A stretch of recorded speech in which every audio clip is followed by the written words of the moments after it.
I've listened to Bat Out of Hell by Meat Loaf for 10 months. And I listened to it once yesterday. Welcome to Spin It. Who is he? Who is Meat Loaf?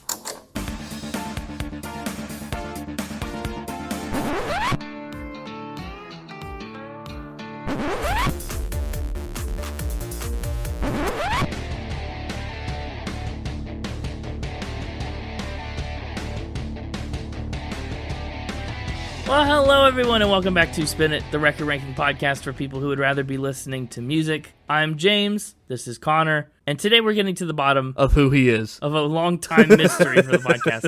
Who is Meat Loaf? It's a question we first asked ourselves back on our 90s singles episode, when we ran across I Would Do Anything for Love, but I Won't Do That. That's when we looked up facts about Meat Loaf to talk about that song, and we were like, oh my gosh, how is this possible that Meat Loaf has, the ninth best-selling album worldwide of all time, right? How can he have so many hit singles? Like, who is Meat Loaf? How has he done this? And it baffled us. It did. And so, for the year of discovery, I thought no better time than closing out the year of discovery, coming very close to the end here, to answer the question, who is Meat Loaf? He's shown up a few other times throughout the podcast. Yeah, we've talked about him. In the most wild of places. I don't remember when specifically we've talked about him. Me neither, but I know he's been in there. Probably when we've talked about the best-selling artists. I mean, he came up the other week when we talked about Cher and some of the best-selling songs that she's made. And there have been a few other times, but nothing I've learned about Meat Loaf has seemed normal. Because I don't know about you. I had heard of Meat Loaf, but only from, the Celebrity Apprentice being on around me when I was younger. I hadn't really... Maybe I heard Paradise by the Dashboard Light once or twice. I hadn't heard a ton of his music. Maybe I'm just after his time. Yeah, I feel like I know of Meat Loaf a little more than you do, but I still would not put myself anywhere near claiming, oh yeah, I know Meat Loaf. I've made it a few times. I've eaten it even more. I've never made a meatloaf, but I've eaten a ton of it. It's rare. Where do you find meatloaf that's not, homemade? There are not many places that have meatloaf. Doesn't O'Charlie's have meatloaf? I don't know. I've been to O'Charlie's, one time on Free Pie Wednesday, and I didn't even get pie. Dang. Pretty certain they have meatloaf, and I think Bob Evans does, too. Yeah. I would say that's the two places I've had meatloaf that wasn't homemade. Hard to find. Well, Spotify has meatloaf. All of his biggest hits. How do you feel about meatloaf, the food? Do you like it? Do you not? My mom makes a mean meatloaf. That, you did say that. Yeah. You did say that on the 90s episode. In fact, I think that was your unofficial unit, portions of your mother's meatloaf. It's good meatloaf. Yeah, I haven't ever had your mom's meatloaf. My mom makes a good meatloaf, too. I bet my mom's meatloaf could beat your mom's meatloaf in a fight. Everybody says their mom makes the best meatloaf. Yeah, but only one is correct, and it's mine. Oh, I thought you were going to say it was Marvin Aday's mother. She made a really good meatloaf. That she did, to be fair. Yeah. Can't argue with that. Yeah, she made a meatloaf that made so much music. Yeah, none of my mom's meatloafs were musical. No. So, Marvin Aday. Marvin Aday. That is the man behind the meatloaf. That just seems like such a meatloaf name. Marvin Aday? The whole thing, yeah. Yeah, he was born in Texas in 1947, which, again, just 1947 doesn't seem like a time I would expect a man called Meat Loaf to be born. Also Texas. Yeah. Just everything I've learned about him just deepens my intrigue. And I hope you can come along on this journey and your intrigue will be deepened as well. When Meat Loaf was born, he says that he came out bright red and stayed that way for days. And he reminded his dad of 9 pounds of ground chuck. So naturally, like a good loving father, his dad had the hospital staff write down his name was Meat. They put that on his crib. I don't know if that's true. I don't know if that's apocryphal because he decided to go by the name Meat Loaf and he went, oh, it started when I was born, to maybe surround himself in a shroud of mystery. But either way, why is that a story you tell about yourself? I would say when I was born, I came out yellow. Yellow? Together we'd be orange. That's true, I guess. Yeah, yellow, I mean, that's the jaundice thing, right? Yeah. Oh, yeah. And he's red. I don't know what that one is. I was overcooked. I was an overcooked meatloaf. Yeah. Yeah, so he's born, and he looks like meat, and his dad calls him Meat. Then, when he grows up, his initials, Marvin Lee, are ML. And so, he was a chunkier kid. Middle school kids started bullying him and calling him Meat Loaf, which is just atrocious. Middle school bullies are the worst. Also, apparently he stepped on his football coach's foot at one point, and his coach got angry and called him a hunk of meatloaf. So this wasn't just kids. This is adults in Meat Loaf's life. Well, yeah, I mean, the adults did it first. His dad is a baby. He's like, dude, let me clown on this newborn baby. He can't defend himself. Right. Meat. Meatloaf. Wow. But the Meat Loaf story was only just beginning. This sounds like the plot of like a bad movie. Yeah, it's right? Where it's like, oh, the main character, it's like, oh, your whole life, your destiny has been leading you to this. And it just like flashes through memories of him being called Meatloaf. Yeah, it's like a superhero origin story in a superhero spoof movie. Yeah. Oh, your life has been leading to this. Wild. Yeah, his mom was in a gospel quartet, which is probably where he got a lot of his musical chops, especially his singing. Man. But his dad was ex-military and ex-law enforcement, and his dad, to make money, no joke, sold homemade cough syrup, which I would trust, I'm sure. Wild. Yeah. I mean, I would, if it worked. Try anything once, most things twice. I guess. So young Meat Loaf is growing up in a house that makes cough syrup, and he had a rough childhood. His dad would binge drink.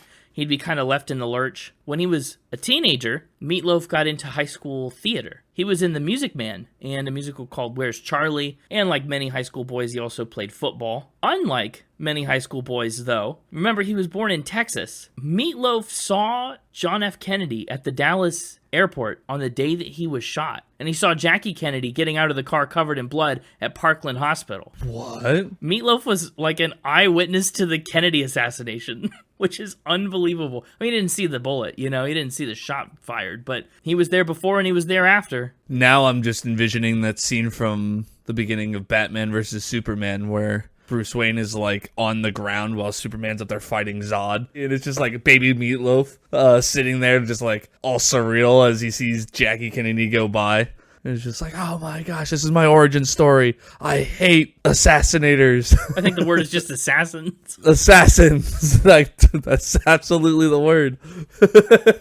I hate assassins, and I need a cool superhero name for when I'm going out there defending future presidents from assassination, and it will be Meat Loaf. Yeah, maybe. Oh, man. Just what are the odds, So he's a teenager, right, in the 60s and into the 70s and stuff. He was eligible to be drafted into the Vietnam War. Meat Loaf doesn't want to go to war. No, he said, I'm not doing that. So he gained 60 pounds to try and fail his physical. He put on 60 pounds to try and fail his Vietnam draft physical, but he still passed. And so instead of any other tricks, he just pivoted to good old-fashioned draft dodging, and he just never showed up. He played hooky from the Vietnam War. Oh, well, fair enough. I know. When Meat Loaf was 19, his father snapped a little bit and tried to slice and serve the Meat Loaf. He attacked him with a knife. He did. Awful. It's wild. Although, we maybe could have seen that coming, considering his first interaction with the poor boy was, Meat. Name him Meat. Meat. This is my meat son. Yeah, Meat Loaf once again said, no. So he just left. Once again. So he dodged his knife-wielding father and moved to L.A. He did. Moved to Los Angeles, California. Always out here dodging and weaving, that Meat Loaf. Yeah, he can't stay in one place. He's like a bat out of Texas. So in Los Angeles, Meat Loaf decides to dive headfirst into his calling and start a band that he calls Meat Loaf Soul. Ridiculous. Meat Loaf Soul, their first proper gig was actually opening for Van Morrison's band, Them. What? We just did Van Morrison like a month ago, episode 202. That's insane! Yeah, Meat Loaf was his opener. He's everywhere. Meat Loaf is everywhere, which is funny because Meat Loaf the food is nowhere. It's him and Lil Wayne. Meat Loaf and Lil Wayne have been there my whole life. Yeah. Meat Loaf Soul got a record deal pretty quickly, but people in the industry, he said that they treated him like a circus clown, which is tragic, but again, he's named after meat. And the band kept changing names. They kept pivoting. They changed to a few different things, but whatever they were called, they still had a ton of success. An inexplicable amount of success. They opened for MC5, The Grateful Dead. They opened for The Who. And in the meantime, Meat Loaf decided to take his talents to the stage also. He was in a Los Angeles production of Hair. So he's making waves over on the West Coast. And across the country, Motown Records in Detroit started to take notice too. They set Meat Loaf up with Stoney Murphy to make a record called Stoney and Meat Loaf in 1971. And so it was. that Meat Loaf charted his very first singles. What You See Is What You Get went to number 71 on the Billboard Hot 100. Then, riding the coattails of that success, Stoney and Meat Loaf went on to open for The Who again. They opened for Bob Seger and Alice Cooper and more. Also, Meat Loaf upgraded from the local Los Angeles version of Hair to the Broadway production of Hair. He did more theater. He did everything from other Broadway shows to Shakespeare in the Park, which landed him another of his most iconic and enduring roles, the Rocky Horror Picture Show. Yeah. Such an insane person. Yeah, right? He was in both the stage and the screen version. He played two characters on stage, Eddie and Dr. Scott. In the movie version, Meat Loaf only plays Eddie. I don't know what that means. I don't know who those characters are. I've never experienced Rocky Horror. Wait, really? Really? Yeah, I've never been to one of its famous screenings. I've never even watched it at home. I can't believe you've never... I think we've talked about this, actually. But I always forget that you've never seen it. No, and at some point I'm afraid to go to Rocky Horror Picture Show. Yeah, I've never been to one of the famous screenings that happen every year. Those sound terrifying, but I've seen the movie. Okay, well then you're probably ready enough. I hear they get wild. That's what I've heard too. But that's one of Meat Loaf's biggest acting credits, Rocky Horror. And in the midst of this bizarre, random success, our boy decides to make a solo record, Bat Out of Hell. That's the one we're talking about today. We're starting at the very beginning. During his acting days, Meat Loaf got connected with composer Jim Steinman, another main character of our story today. He called Steinman up and he said, "Hey buddy, I want to do an album and, get this, I want to use one of your old projects." Well, that old project of Jim Steinman's just so happened to be a futuristic Peter Pan-inspired rock opera that Steinman wrote called Neverland. There were 3 songs in particular from the show that Meat Loaf loved and wanted to work on: Bat Out of Hell, Heaven Can Wait, and All Revved Up with No Place to Go, which had a different title at the time. Steinman says, "Oh, of course we can make a song cycle about my futuristic Peter Pan spin-off play."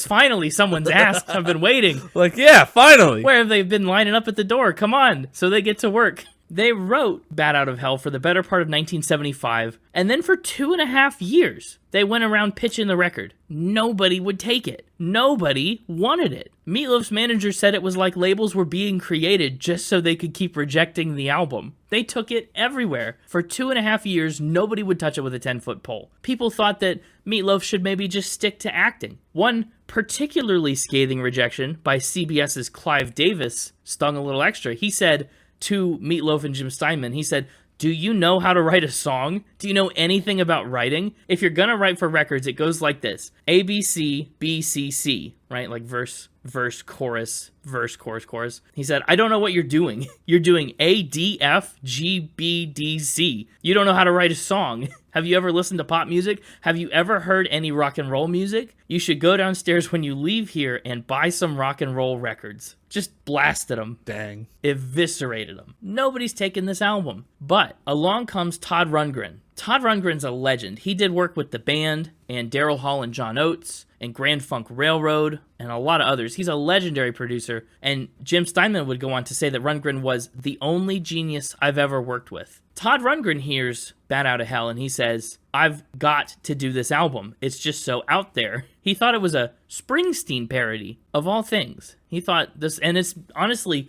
Bat Out of Hell gets compared to Springsteen a lot, and I kind of see it, but I don't see it. Huh. Because they're very different. I mean, we talked about Born in the USA back in the 140s sometime. I don't know. I just don't mostly see a lot of those comparisons coming to fruition, but hey. It's also worth noting, too, that when Todd Rundgren signed on to the project, he thought they already had a record deal. He was definitely wrong about that. He kind of got duped. They did the same thing to him that Devo accidentally did to Brian Eno a few weeks ago. So anyway, they get to work arranging and recording Bat Out of Hell for real. Rundgren paid for it a lot out of pocket. And apparently after weeks of tracking and recording and stuff, Todd did his entire mix of the album in a single night, at least the initial cut. Also, as far as the songwriting goes, apparently a lot of these songs were title first kind of songs. Jim Steinman was sitting around and a great title would hit him. It would come to mind. And then he said he would try to write a song that would try to justify the greatness of the title. Steinman said, "I never thought of them as personal songs in terms of my own life, but they were personality songs. They were all about my obsessions and images. None of them takes place in a normal world. They all take place in an extreme world. Very operatic. They were all heightened. They don't take place in normal reality. That makes sense. To listen to these songs and some of the characters in them, there's a lot of extremity here. Needless extremity, I think. It's just the whole album is so intense, from the first minute to the last minute. Jim Steinman also said that the album was timeless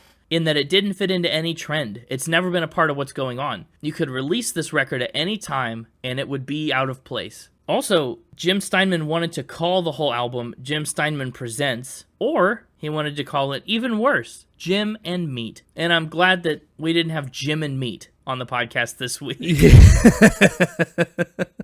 Why not? Well, because, look, my name's James. Jim is short for James, and that makes you... Makes me what? That would make you Meat, if we did the Jim and Meat thing. Well, why can't I be Jim? Well, because Jim's already short for James. I'm already most of the way there. That doesn't mean anything. I don't know. Don't conform to nickname stereotypes. Be the Meat. Be the Meat? I guess. Well, Bat Out of Hell came out in October of 1977, and everyone at the label hated it.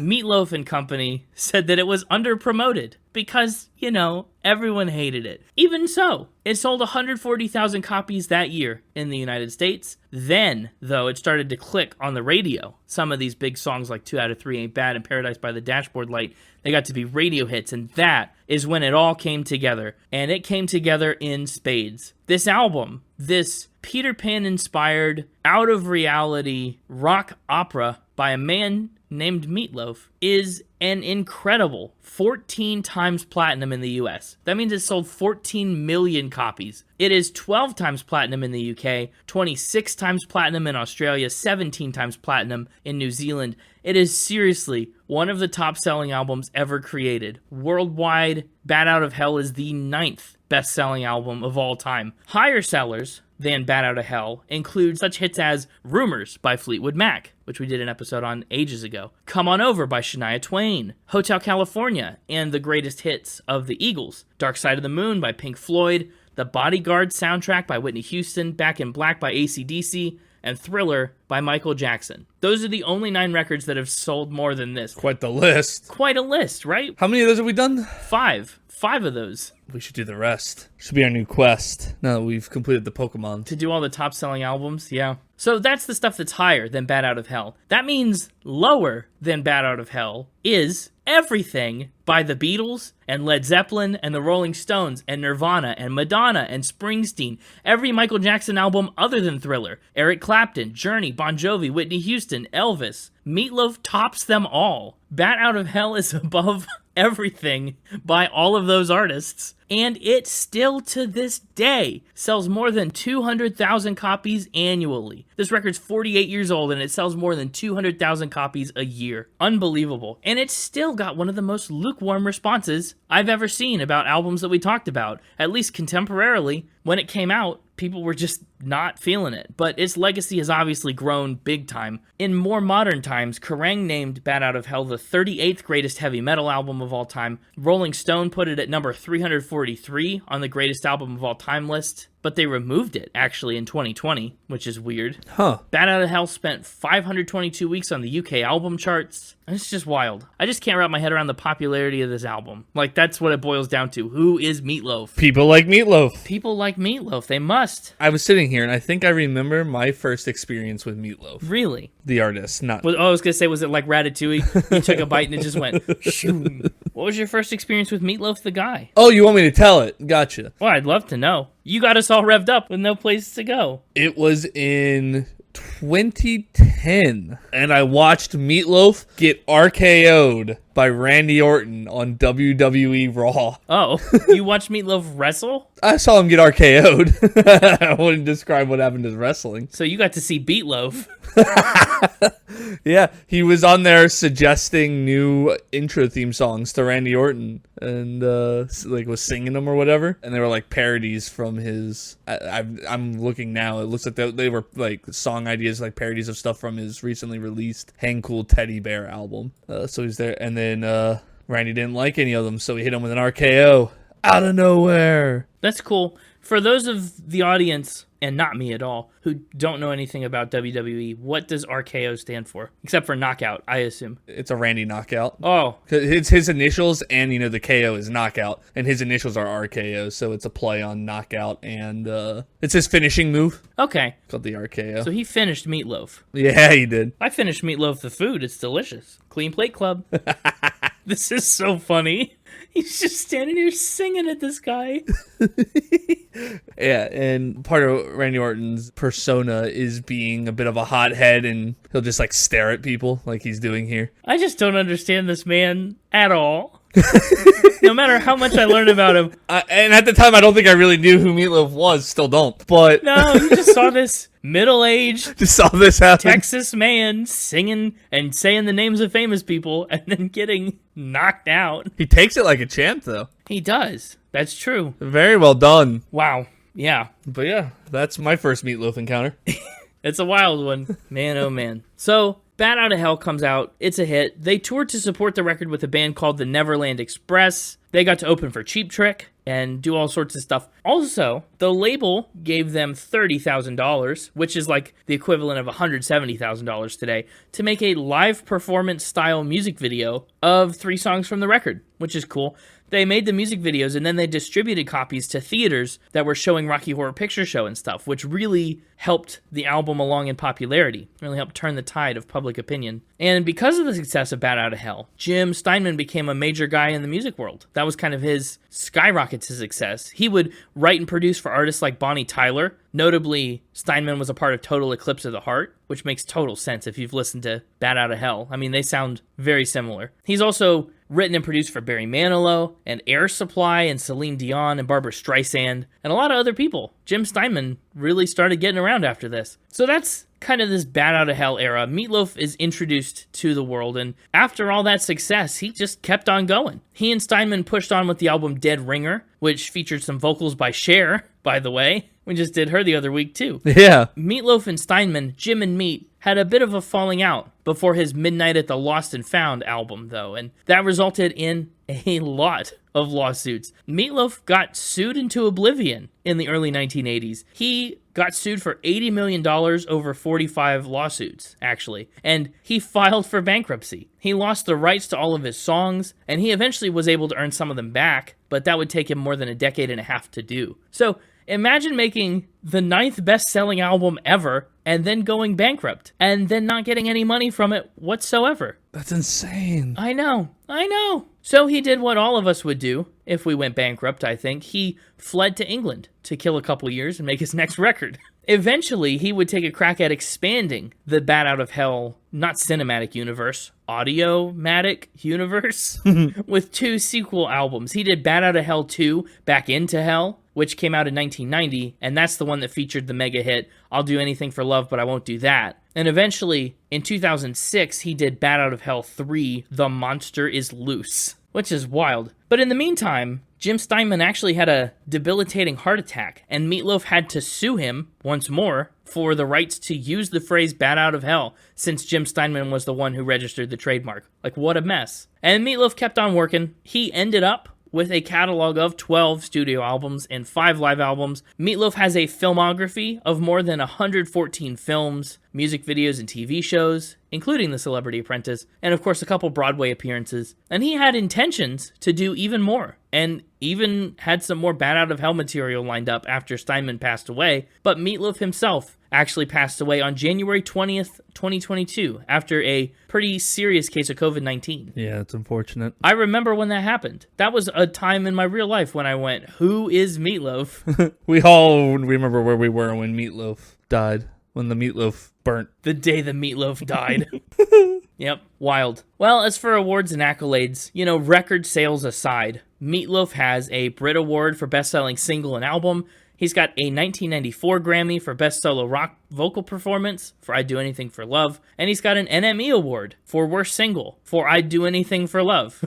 So, there you go. Simultaneously the best rock vocal solo performance, and the worst single from NME. Can't please everyone. Also, some more nuanced tidbits about who is Meat Loaf. He was an interesting character. He loved baseball and he loved soccer. He coached softball for his kid. He was a celebrity race car driver in a charity event. He was a vegetarian for 10 years in the 80s, which is just the peak of irony for a guy named after meat. But what are you going to do? So that's what I've got about Meat Loaf. That's my first foray into who he is. Now it's time to see what the Mixtapers dug up. Like a dastard out of the untrue. Well, he's cooked up. Cooked up, yeah. See if he's serving up a nice helping of 4 new facts about Meat Loaf. I've been assured this round of Factor Spin is going to be a wild one, so I'm ready for anything. And by that, I just mean anything could happen. I think I'm ready for none of it, mentally and emotionally. But it's too late now, there's no turning back. Hey, it's me, the Mixtaper. Hello, Mixtaper. Welcome back. How are you feeling this week? Do you know who Meat Loaf is? Oh yeah, me and Meat Loaf were best friends back in the day.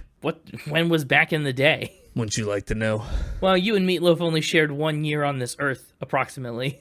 And what a glorious year it was. I guess.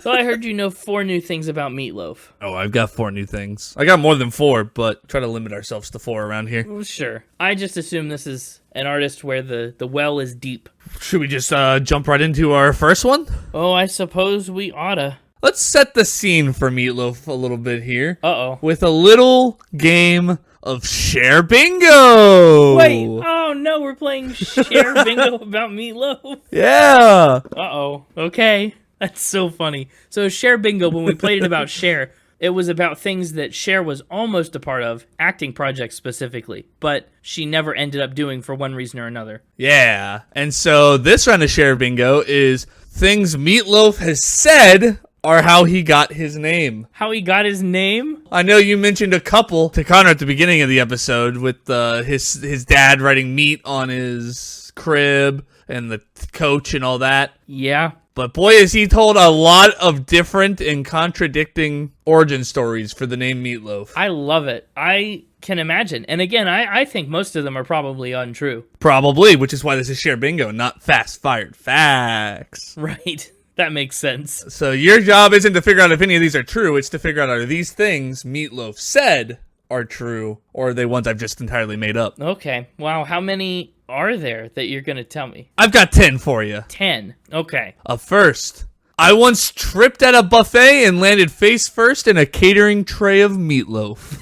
That's awesome. I guess it'd have to be at a buffet where there's people around who are going to call you Meat Loaf for an extended period of time. That's not true. I think that one's not real. That one is a spin. I thought I'd start with a spin. I usually don't. If you caught it. My kindergarten teacher wrote Meat Loaf on my name tag. Now, that one I actually weirdly do believe a little more. Again, from the way he tells it, it does seem like most of the adults in his life kind of bestow the moniker Meat Loaf upon him. So this kind of tracks with that. I would say the kindergarten teacher is a fact. He did indeed claim this. Yes. Wow.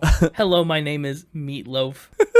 Man. That would have made a great album art. Imagine just an album called Hello, My Name is Meat Loaf, and that was the picture. Just the name tag. That'd be pretty cool. Yeah. Anyway. But stuck on a pan of meatloaf. Yes. During gym class, when he couldn't keep up with drills, the gym teacher started calling him Meat Loaf. Once again, this is an adult bullying him. I think that's true. This one's a spin. Oh, well, 2 out of 3 ain't bad. I had red shoes in 8th grade and someone called me Meat Loaf to tease me. Red shoes? Feet loaf. No, this one's a spin. This one's a fact. Really? Oh my gosh. A bully wrote Meat Loaf on my locker in mustard, and the name stuck. Man, the trick is these are all the first time he's getting called Meat Loaf in these stories. Yeah. I think this one is just in mustard is wild. I'll go with a fact, sure. This one's a spin. Oh no. My mom gave me this nickname because of my favorite dinner she made. Also a spin. This one's a spin. I ate an entire meatloaf during a lunch period in high school and passed out. I want that to be the real story, actually. I think that's a fact. That's a spin. Really? A Levi's commercial called out poor fat Marvin, so I changed my name the next day. Oh, I do think I've heard something similar to this. I think that's true. That is a true fact. And he did change his name to Michael after that. Yeah. But that is not necessarily where he got Meat Loaf from. But maybe it is. I don't know. My first band, we named Meat Loaf Soul, so I just took it from that. Well, we did talk about how the first band was named Meat Loaf Soul. Sure, I think he would claim that. He did claim that. A Volkswagen rolled over my head and someone shouted, "That kid's as dumb as Meat Loaf." What? A Volkswagen rolled over my head and someone shouted, "That kid's as dumb as Meat Loaf." I don't know how that would have anything to do with Meat Loaf or make you dumb. I guess I'm gonna say fact. That is a fact. That doesn't make any sense. Who is he? So that's 10? I believe that's all 10. Oh, I got 6 of them. Oh, barely squeaked it out. So that's a point for you for this round of Cher Bingo. Thank you. That's a bingo for me, I think you mean. This right here just illustrates and really sets up the tone for who is Meat Loaf. We don't know. He won't tell us the truth. He won't tell us the truth. 6 different ways that he could be Meat Loaf. Plus all the ones that I said earlier. Yeah. So, I thought that would be a good tone setter. Little Cher Bingo. Yeah, that was wild. Kind of like 10 facts for the points of 1. Yeah. Our next traditional round of Factor Spin. He needed an oxygen mask for filming. Okay. What was he filming where he needed an oxygen mask? Was he like in a low oxygen environment? He was filming his scenes in a little movie, maybe you've heard of it, Fight Club. I have heard of Fight Club, and I keep asking people what it's all about, and nobody will talk about it. Have you seen Fight Club? Is that one you've seen or not? No, I have not seen Fight Club. Oh, because I know you've purposely gone back and watched some of those older movies, so I thought maybe that was one you'd seen. It's on my radar. It's one that I'd like to watch. Well, for those at home who also maybe haven't seen it, Fight Club is a 1999 American film that stars Brad Pitt, Edward Norton, and Helena Bonham Carter, 3 very famous actors. And Meat Loaf. And also Meat Loaf is in it, but I wouldn't say starring. It's based on a book. And it's just about this fight club that starts, and you know everybody has that famous quote of the first rule about Fight Club is don't talk about Fight Club. Yeah, that's true. What's he do? What's his non-starring role? So, without getting too much into the movie since you've never seen it, and for anybody else who hasn't seen it and wants to go watch it, because it's an awesome movie, you should go see. And you're not allowed to talk about it. And I'm not allowed to talk about it. But Meat Loaf plays a character called Robert Paulson, or Bob, who was a former bodybuilder who, due to his excessive use of steroids, got testicular cancer. Okay. And as a part of having surgery to have his testicles removed, Bob developed a hormone imbalance, which resulted in a condition called gynecomastia. Oh, you and your diseases. Gynecomastia. Something. A fancy term, which the narrator of the movie refers to, and pardon my French, as Oh. And basically he develops large breasts because of his hormone imbalance. And that's the character Meat Loaf is playing. Well, that fits with everything else we know about him. Why does he need an oxygen mask? Because of the giant fat suit he had to wear to play Bob. Oh, okay. So it's heavy and hot, and he just needs to be able to breathe. He wore a fat suit that weighed approximately 90 to 100 pounds that was custom filled with bird seed to create the oversized physique and sagging chest. Birdseed? Yeah. That's wild. And it was so burdensome and hot that in between takes, they had to hook Meat Loaf up to an oxygen mask after every take just so he could breathe. Wow. Man, that's intense. That's an intense way to film. Another one of the rules of Fight Club is the no shirts rule. Oh. Which Meat Loaf's character is the only one to violate because he's full of birdseed.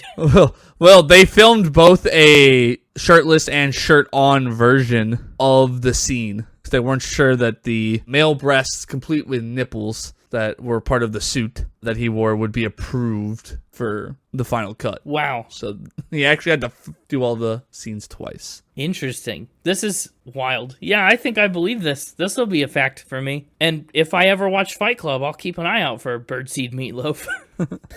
This is a true fact. Wow. Apparently, he gave co-star Edward Norton a framed photo of Norton's face smushed between Meat Loaf's fake boobs with a handwritten message, "With hugs, love Meat Loaf." What a guy. To be honest, that whole line right there, "With hugs, love Meat Loaf," I think that sums up who Meat Loaf is. Yeah, with hugs, love Meat Loaf. Oh, sorry. It doesn't even say love Meat Loaf. It just says, "With hugs, love meat." Oh, that's much worse. Which is even better.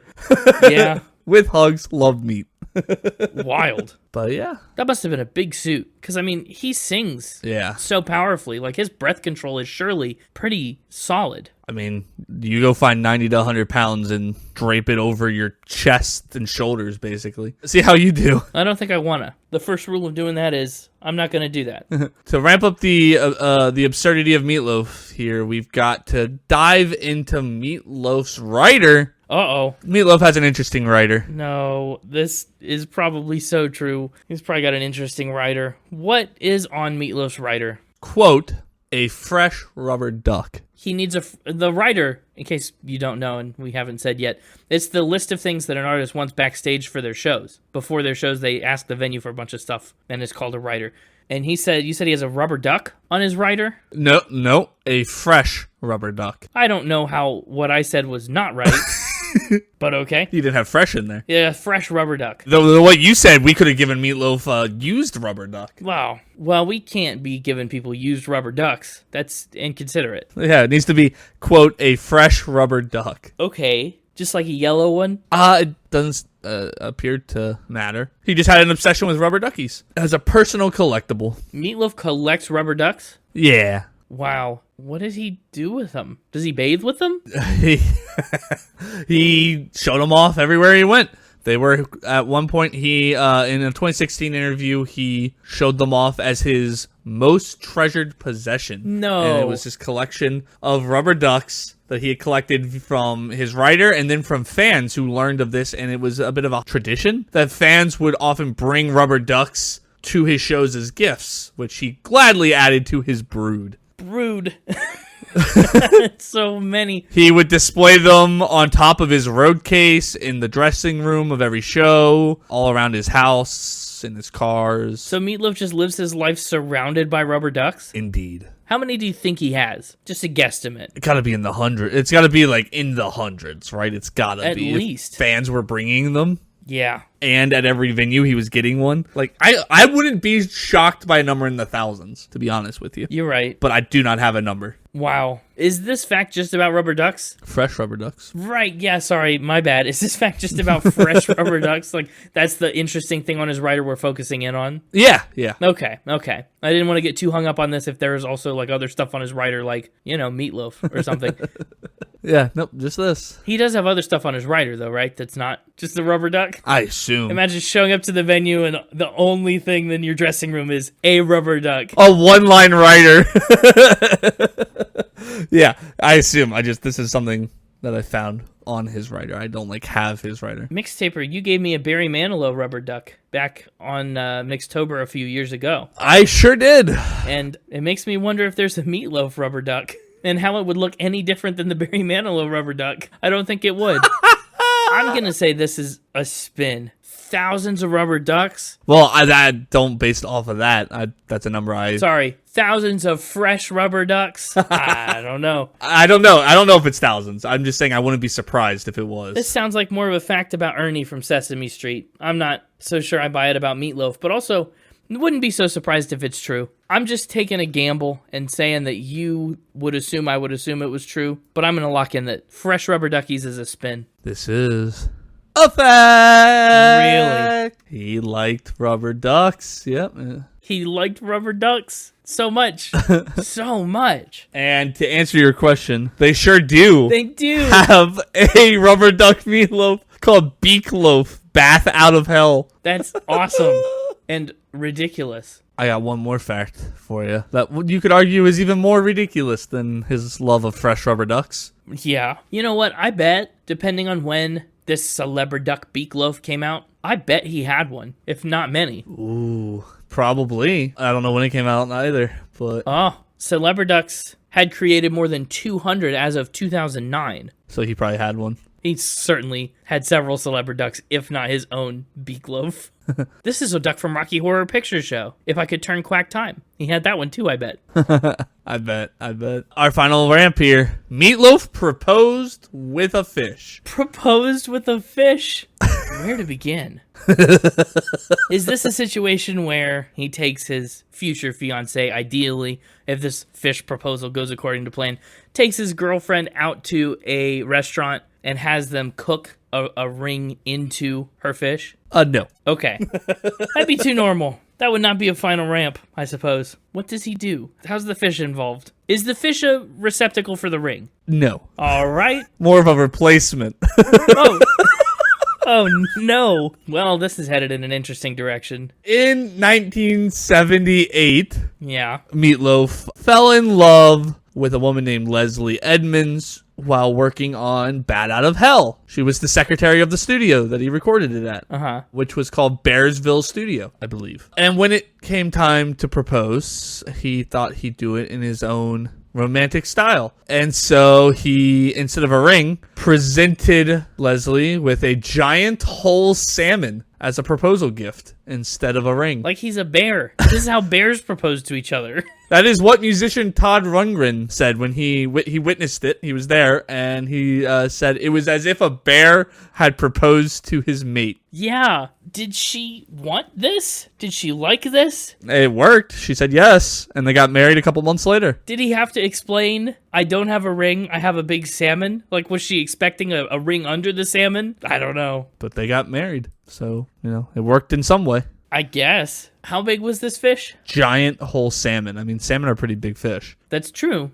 I'm trying to gauge, like, where'd he get it? Did he buy it at a fish market? Does he have a monger? I assume, yeah, like at a fish market or something. I don't know. Because it certainly doesn't cost as much as a wedding ring. This might be, hey, for all of you bachelors out there looking for a cheap proposal option that doesn't include buying a wedding ring, take notes. Take notes. And she said yes. I guess that means she was really the one. Well, they got divorced after 22 years. So one of the ones. Look, plenty of fish in the sea. But is it true? If you made this up and it's not true and you just said it, I mean, that's wild stuff. I guess I believe it. I almost wonder if he came up with this idea because she worked at Bearsville Studio and that's where they met. And so he's like, oh, Bearsville Studio, I'll propose like a bear. Oh. Like I almost like in my head trying to figure out if like how he came up with this. Didn't even think about that. But anyway, you're going with true? Yeah, I'll say this fish proposal is a fact. I suppose. Why not? Who doesn't love a nice salmon? Who doesn't love a nice salmon? Well, I'll tell you who doesn't. Not Meat Loaf's wife, because she said yes, this is a true fact. She said yes, congratulations, Meat Loaf. That's so wild. Proposed with a fish, and it worked. And they got married 2 months later at a ceremony which was officiated by a priest so elderly that Meat Loaf said he couldn't tell the bride and groom apart and kept mixing them up. I bet Meat Loaf had his long hair then, though. So, well, but one was probably in a white dress, and the other one was probably dressed however Meat Loaf decided to dress. Oh, I thought you were about to be like, one was probably in a white dress, and the other one was Leslie. Oh, that's so wild. Proposed with a fish. Wild indeed.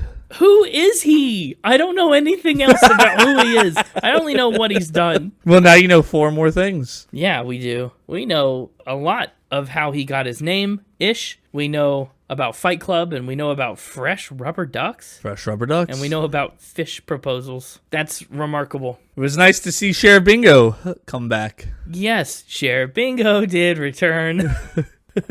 And I'm sure it'll return again. As promised. Mixtaper, next week we close out the year of discovery. We do. Thank you for helping us discover so many new things this year. Save it for next week. Okay, well, I'm just preemptively. Next week I'll bring a fish. Wait, you gonna propose to me? No.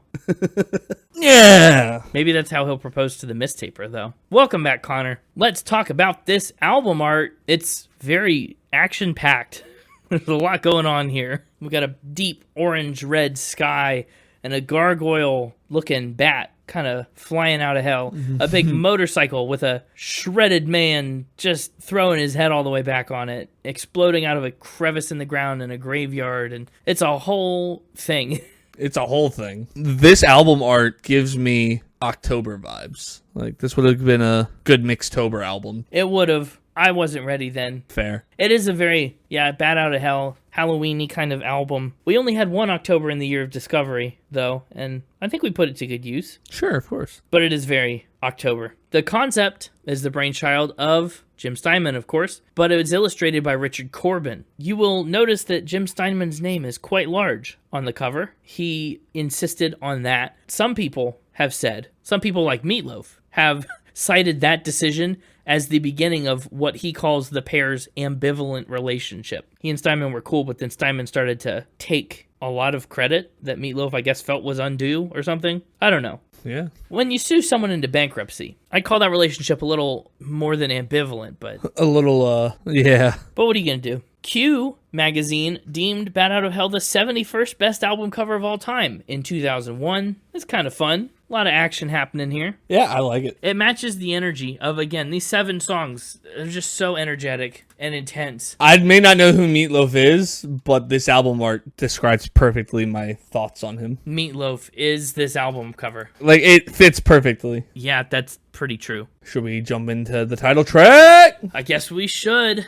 Bat Out of Hell. It's a 10-minute song that was inspired by a combo of, naturally, Peter Pan opera and teenage tragedy songs like Leader of the Pack. Just such a fun start. Just a lot going on all at once. No kidding. It feels like the music that should be playing while this guy's escaping hell on the album art. Yeah, fitting energy and fitting style for a song called Bat Out of Hell. It really captures your ear. It is a motorcycle-based song.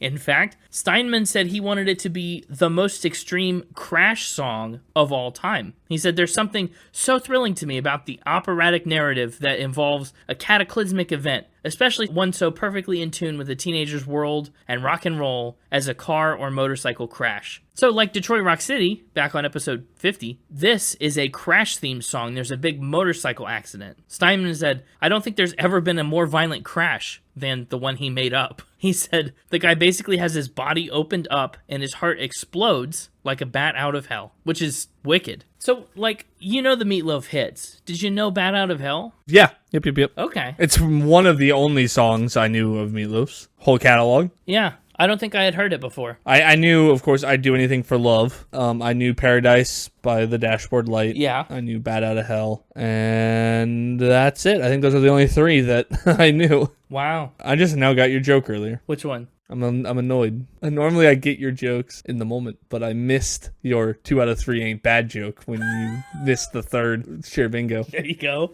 Yeah. But in the moment I was just like, oh yeah, 2 out of 3, not bad.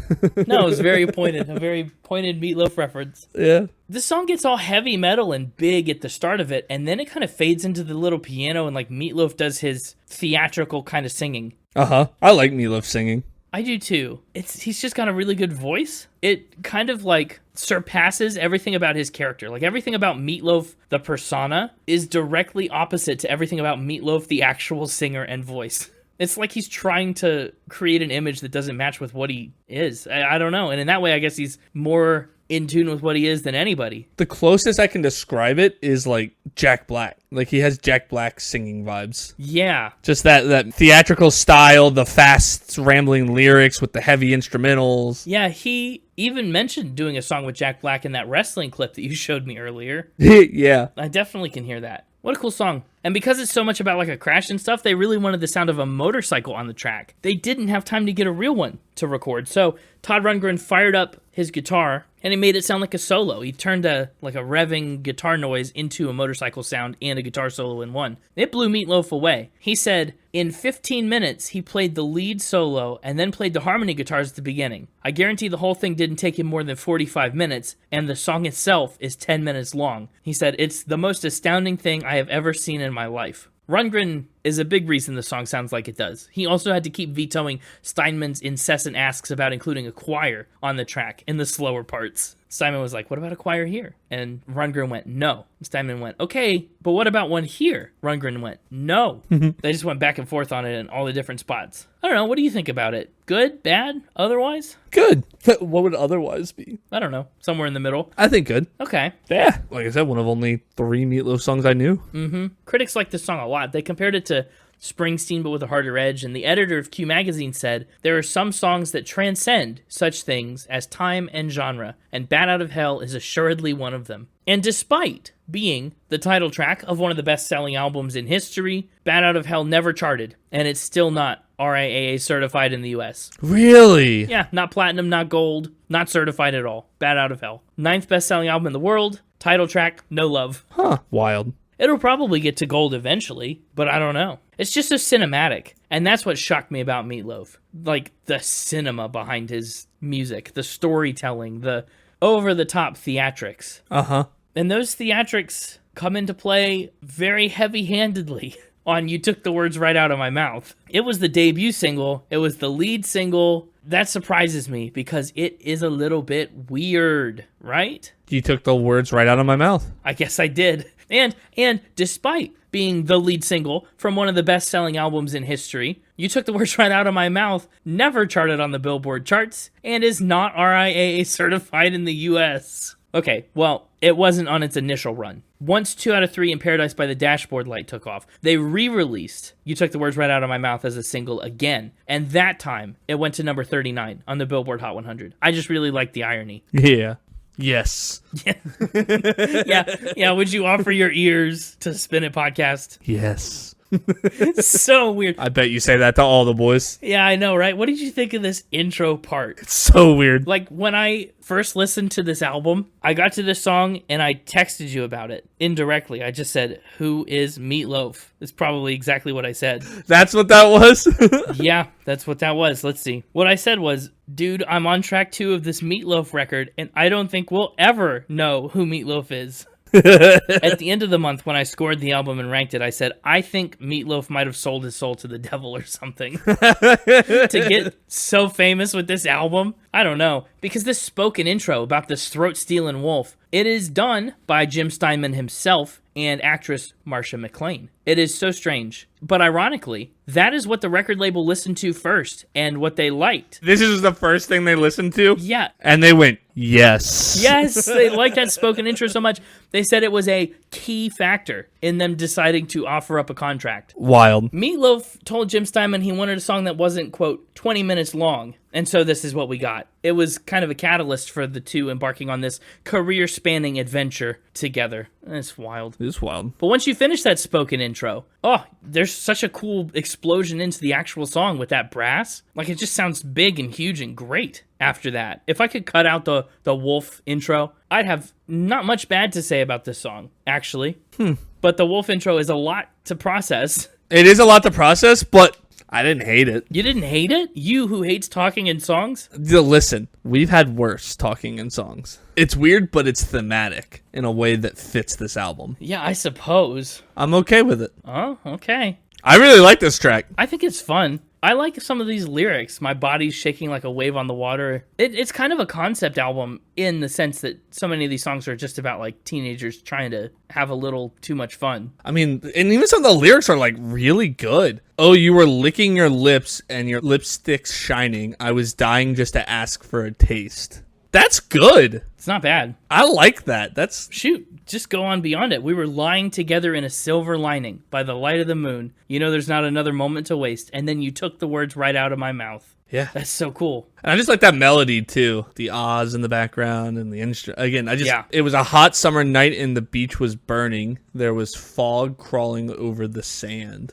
When I listen to your heart, I hear the whole world turning. I see the shooting stars falling through your trembling hands. Like, that's good lyric writing. Yeah, it is. Meat Loaf is full of surprises. Like I said, you get past that first intro talking thing that's a little weird, but not unforgivable. Yeah. And you got a banger of a song. I guess so. This is probably one of my top 7 tracks on this album. Does that mean it's your least favorite? No, it does not at all. Oh, okay. Probably it would go in my top 3, 4? I don't know. Wow. What about Heaven Can Wait? Pretty song, this one. Very pretty. Heaven Can Wait is the first song that is like pretty normal. It's such a sweet song, right? Meat Loaf is all good. Meat Loaf, the speaker of the song, is all good where he is in his earthly life. Living it up. No need to rush to heaven and paradise because this current time with this current person will do just fine. It's a sweet little love song. He's got a taste of paradise and he's never going to let it slip away. Paradise, again, kind of ties to the later Paradise by the Dashboard Light. Just such a pretty song. Yeah. Like, I'm just sitting here listening to it like, oh, it's very pretty. I know, right? It's a piano ballad. Ballad guy, I'm not surprised that you like this one a lot. But it's pretty straightforward. It's the second shortest song on the album, and it's 4 minutes and 40 seconds long. The shortest song on the album is next, Over the Halfway Point, with All Revved Up, with No Place to Go. Nice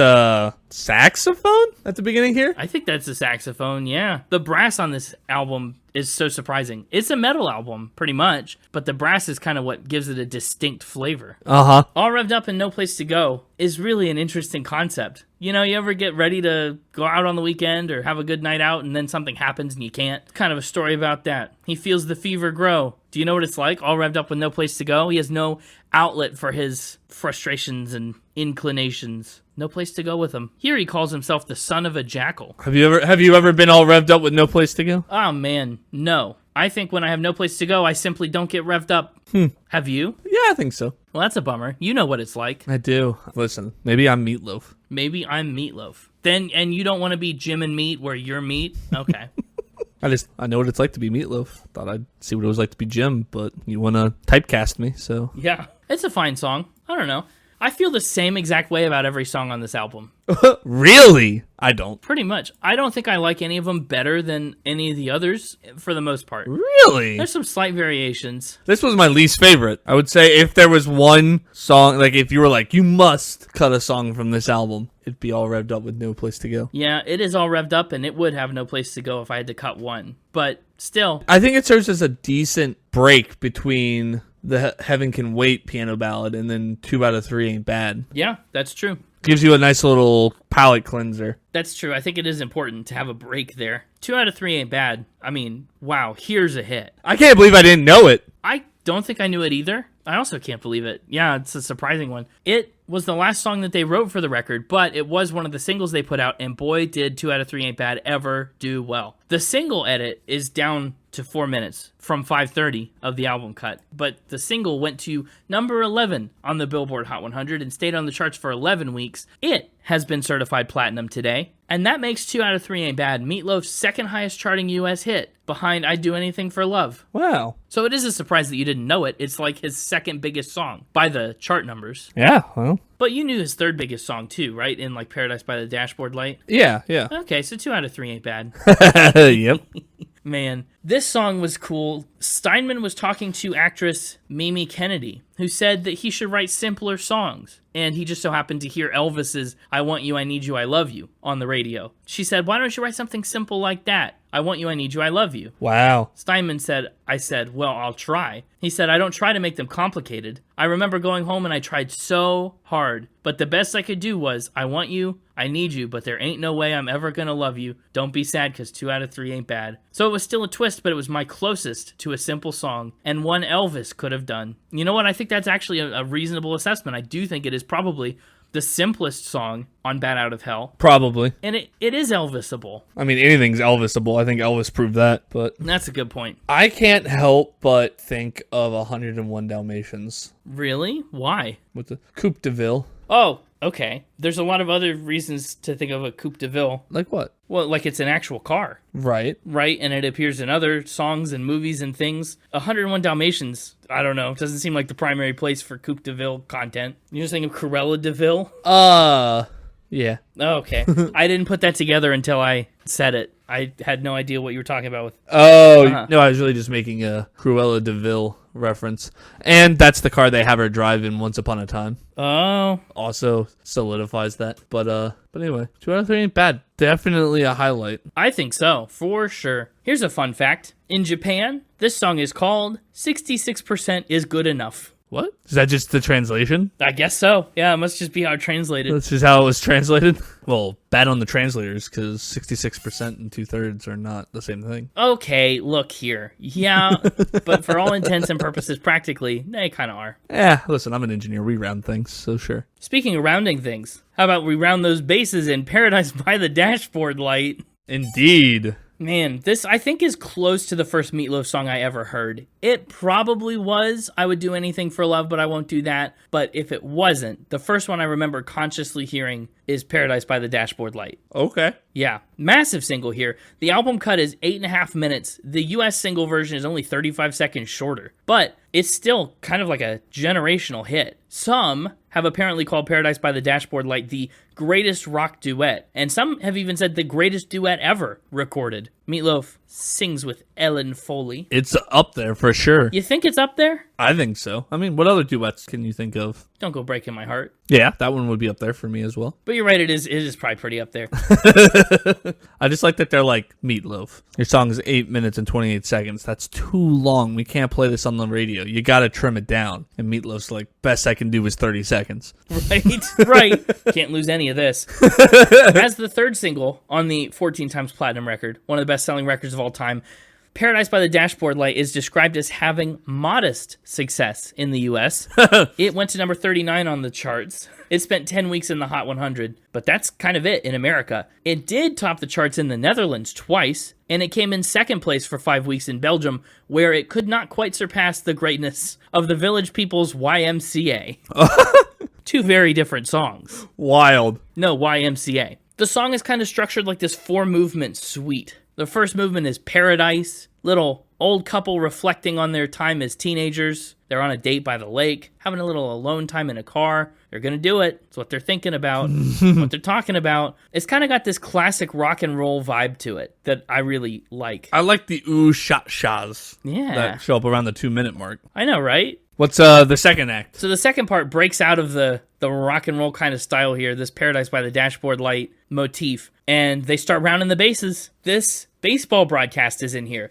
It's actually done by the actual New York Yankees announcer, Phil Rizzuto. Really? Yes. Yeah, they got him. They landed him for this album. And he takes the bases metaphor, right? First base, second base, third base. And he kind of makes it literal, like Meat Loaf is running the bases at Yankee Stadium. It's clever, it's cheesy, it's ridiculous. Phil Rizzuto said that he had no idea that they were going to record him and then make it sound like he was talking about sex. But come on. Like, you can play ignorant all you want, but when Meat Loaf calls you up and says, oh yeah, we're writing this song about Paradise by the Dashboard Light. There's two teenagers hanging out in the car.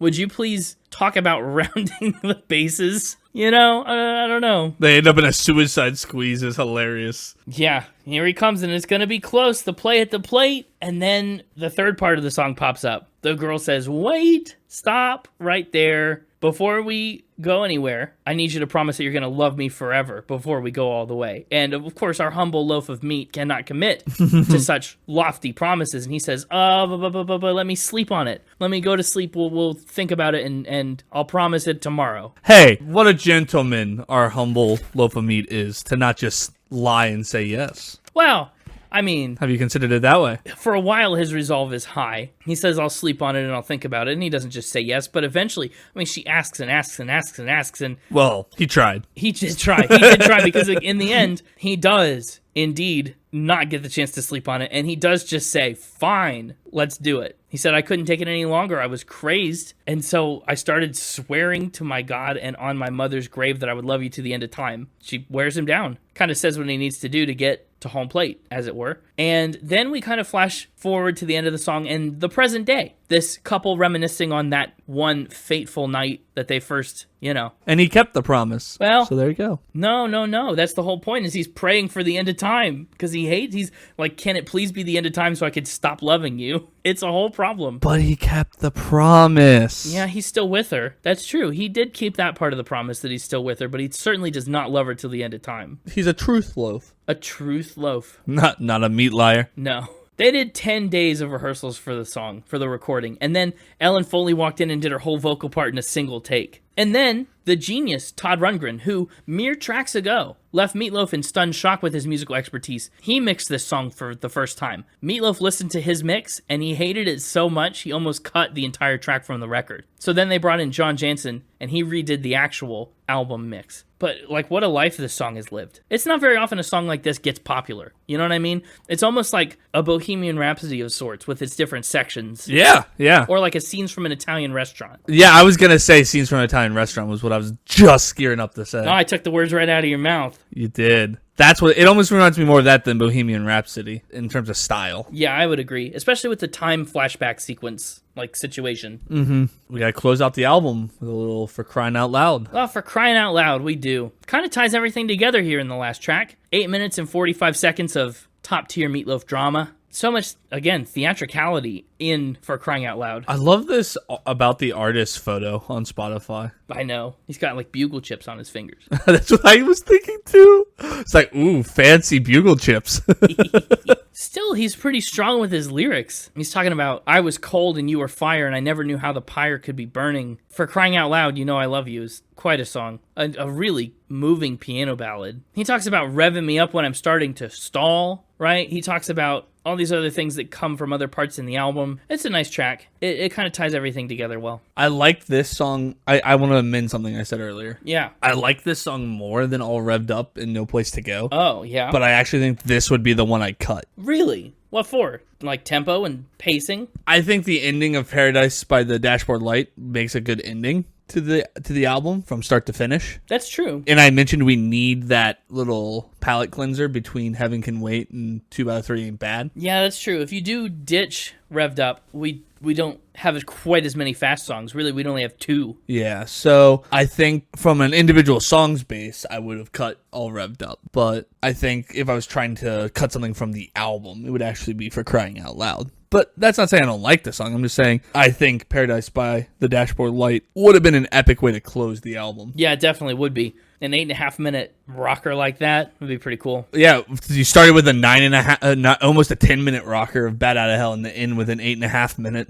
That'd be pretty cool. This one's cool too, though. This shows out a lot of his vocal capabilities and his like sensible side. But yeah, there you have it. There you have it. The 7 modest selling tracks that comprise one of the best selling albums ever created. Thank you, Jim Steinman. Thank you, Meat Loaf. I don't know how you did it. I don't know what witchcraft is at work to make this Peter Pan metal opera performed by a man named after loaf-shaped meat and then rejected by practically every record label for 2.5 years. The 9th best-selling album in the world over the last 50 years, but you did it. Let's get into Final Spin. And if you don't count the fact that if we do like podcast rules, no greatest hits, it's even one spot higher. Because the Eagles have their greatest hits in there. That's true. The Eagles' greatest hits, yeah, is like a sneaky album. Mm-hmm. Well, for me, I'm giving the music on this album an 86. I was surprised by it. I don't know. I don't think I really had any expectations for what Meat Loaf's music would be like, and this was not what I expected from a man named after a loaf of meat.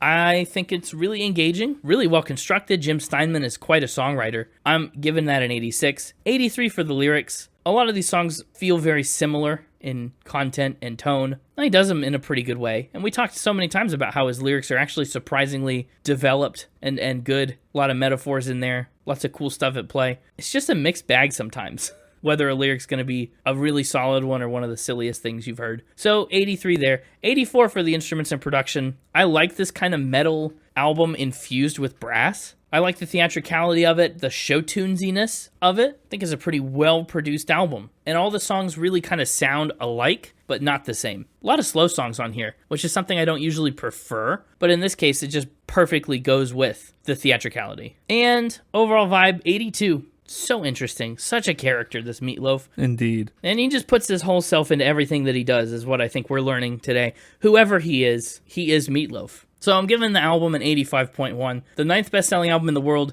ends up at number 366 on my spreadsheet. That puts it above Devo from just the other week and below Bob Dylan from just the other year. 366. 366. That's exciting. Yeah. How does Meat Loaf stack up for you? I have no idea about where this album will go for you. For me, I really enjoyed this album. I think it was 7 solid tracks. Well, you're giving it 7 solid tracks out of 10. I really enjoy Meat Loaf's style, is what I've learned across this episode. And it's nice to see that the few really popular singles that I'd heard of his match that style. It's not like those were popular and then the rest of his stuff is completely different, like some artists. That's true. Beach Boys. Yeah. I know that's who you're thinking of. Yeah, I was really impressed with this album. I can understand why 9 may be a little high. Yeah. But why it's definitely up there for most selling albums of all time. He did surprise me. Meat Loaf did surprise and impress me. I mean, looking at this list, I liked it better. This spoils my score a little bit, so I'll start with my score, then I'll come back to that thought. I'm giving this one 9 giant salmon out of 10. Wow. A 9 from Meat Loaf. That's so interesting. I'm a big fan of Meat Loaf, my mom's and otherwise. I guess so. Your mom makes really good meatloaf, and so does Meat Loaf's mom. Yeah. Should I change my unit to mother's meatloaf recipes? Because I'm a big fan of 2 of them now. Well, one of your units is portions of your mom's meatloaf. This one could be portions of Meatloaf's meatloaf. Oh, that is funny. We should do that. Let's go with 9 portions of Meatloaf's meatloaf. And my top 3 in album order. There's only 7 here. You get to take 4. Oh, no. We're going to go with, of course, Bat Out of Hell. We're going to take You Took the Words Right Out of My Mouth. Yes. I can't decide if I want that to be the honorable mention. I think we will honorable mention that only because of the weird intro. I'm telling you. But I kind of like it in a weird way. It's a hot summer night. So we'll honorable mention that one. Then we'll go with 2 out of 3 Ain't Bad. Oh, big skip. And Paradise by the Dashboard Light. For crying out loud. It's a pretty good top 3. I think it's a great top 3. This album is definitely, I think, 100% going into my singles songs playlist. Like just my shuffle playlist. Just all of them? I think I'm putting 7 out of 7. Wow. That's remarkable. Yeah. Which is back to my thought from earlier. I think of the top selling albums of all time that we've done on this podcast, which include episodes like Michael Jackson's Thriller, Pink Floyd's Dark Side of the Moon, Fleetwood Mac's Rumors. I think I like this the best out of all of them. Whoa. So this is going all the way up in my 9s, right above A Night at the Opera by Queen. Right below Frontiers by Journey. Wow, that's one that you brought. That's, oh my gosh. It's a top 10 for me out of all 200 and... That's your 8th highest score of all time. Yeah, top 10er for me. 207 albums. Yeah, wow. Actually, not quite 207 albums yet, but yeah, 207 episodes. 207 episodes. This is top 8. Top 8. Meat Loaf strikes again with the astounding statistics. What do you think about a playlist pick? Boy, it's a tough one. I'll be honest. I think I'm gonna take You Took the Words Right Out of My Mouth. Wow. I was kind of hoping that would end up on the playlist. I just really like that melody. The rest of the song is top notch. And so much brass. I'm not surprised. But that makes it hard for what you're gonna take. Not really. I'm down to a pair of options. If you're taking Took the Words Right Out of My Mouth. I'm between 2 out of 3 Ain't Bad and Paradise by the Dashboard Light. Paradise is what I would take, but I understand either way you go. Yeah, I think what it boils down to is Paradise by the Dashboard Light is the more memorable of the songs from this record. Out of 2 out of 3 in Paradise. 2 out of 3 Ain't Bad is good. And it's a nice contrast as a ballad to You Took the Words Right Out of My Mouth a little bit. But Paradise by the Dashboard Light kind of has it all. Yeah. And that rock style to it is just so fun. It's so fun. But that is it. That's our Meat Loaf episode. If you want to be around for the end of the year of Discovery, and I know you do. You definitely do. Make sure to follow and like and subscribe and rate 5 stars and all those things. You can find us on social media at Spin It Pod Official on Instagram and Threads at Spin It Pod on X. And you can visit our website, www.spinitpod.com. Tell a friend about the podcasts and buy them a giant salmon when you do. Oh, that's good. But don't propose. Because I hear that goes really well. We'll see you next week for the end of year 4? Oh my gosh. Stay tuned for that. And until then, and as always, keep spinning all the way out of hell. Do you think we've solved it? Do you think we know who Meat Loaf is? I think I know a little clearer. Yeah. But I don't know if we'll ever truly know. No, I have a more thorough understanding of Meat Loaf, but yeah, he will always be very mysterious and enigmatic. Mm-hmm. Would you offer your spins to the Mixtaper with the purple gloves? No. Oh, what if he offered you his mouth? Ooh. What if he offered you his teeth? I mean, I'd take the Mixtaper's teeth. What if he offered you his jaws? He has a nice jawline. I'd take that too. What if he offered you his hunger? This one's pumpernickel. Again, what if he offered you his hunger? You just wanted me to say yes. And he'll starve without you. Yes. And he loves you. Yes. On a hot summer night, would you offer your spins to the Mixtaper with the purple gloves? Yes. I bet you say that to all the dastards. So weird.